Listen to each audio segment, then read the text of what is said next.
the transition hasn't been easy. It's really frustrating. Having this poison injected into my body. Where do I fit in now? And I was like an 85-year-old man in a 32-year-old's body.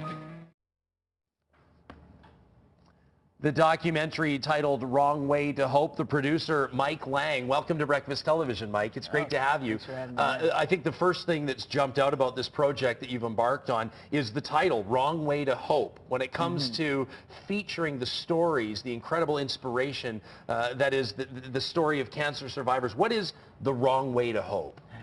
Well, you know, we picked the title so that people would come to the film wondering what it is, right? And so hopefully people will come tonight. But you know, one of the ways that we described it is, you know, like people in North America expect their lives to go perfectly and to work out totally fine.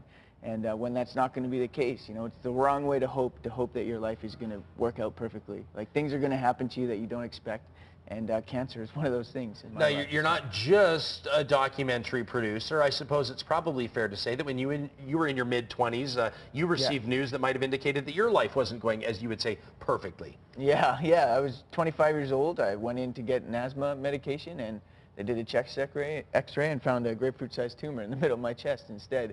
And so it's a bit of a shock, you know. It was really not what I was expecting, that's for sure. So your story would be one of those featured in this film, The Wrong Way to Hope, Yeah. 9 different cancer survivors, many of them young. Can you tell me, I mean, your own personal story or maybe what other folks will see in the film, maybe some of the unique challenges or the unique battles that young folks face when fighting cancer? Yeah, I think probably, you know, there's so many things outside of the treatment room that are happening when you're a young adult. You know, you're finishing university, you're paying off bills, student loans, you're starting a family, you got a mortgage, you know, all those things just compound. It's a very unstable time of life, and so there's all these unique issues around there. But one of the, I guess the primary ones is isolation. Is you're sitting in the treatment room and you look around you and everyone's 30 years older than you and you think you're the only young adult that's ever had cancer. And that's not true. There's 7,000 young adults diagnosed with cancer every year in Canada. And so the biggest one I found is that profound sense of isolation. It's the biggest issue, I think.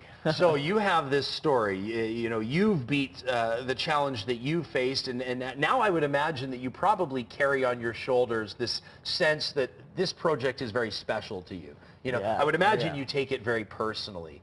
Tell me about the process of putting it together and also how you approached telling the story of the other 8 cancer survivors in Wrong Way to Hope.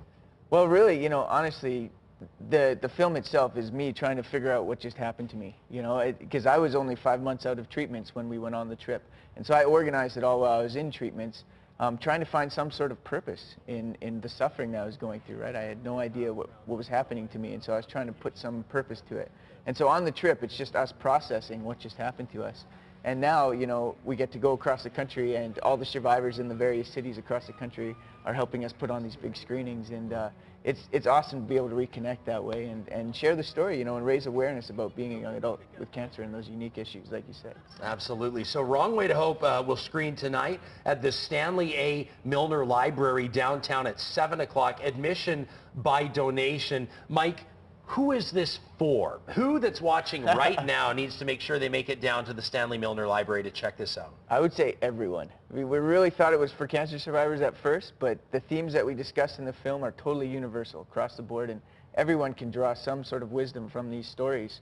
And that's our hope for the film, is people be able to draw wisdom from these stories and be able to apply it directly to their own life and the challenges that they face. Wow, it's an incredible project you've embarked on following an incredible triumph in your own life. We want to thank you so much for joining us here. Mike Lang, producer of Wrong Way to Hope. You'll find out more about the film, about tonight's screening, everything you need to know at breakfasttelevision.ca. Click on Inside BT.